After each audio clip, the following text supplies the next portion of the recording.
Bakit importanteng tumatawa? Number one, scientific muna tayo.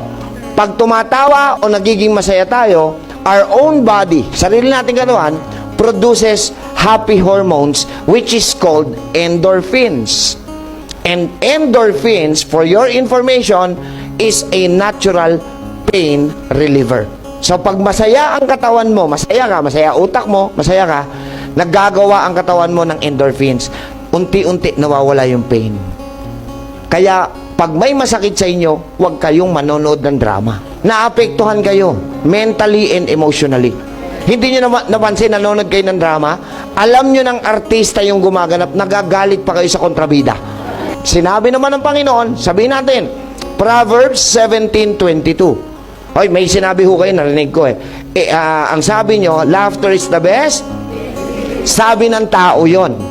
Ang sabi ng Diyos, Proverbs 17:22, a merry heart, hindi laughter, a merry heart, ang masayahing puso. Tama? Ay mabisa pa kaysa gamot. Pero ang malungkuting puso at espiritu ay nakatutuyot hanggang buto. Hindi totoo yung laughter is the best medicine. A merry heart, masayahing puso. Alam niyo kung bakit pinabubulaanan ko yung laughter is the best medicine?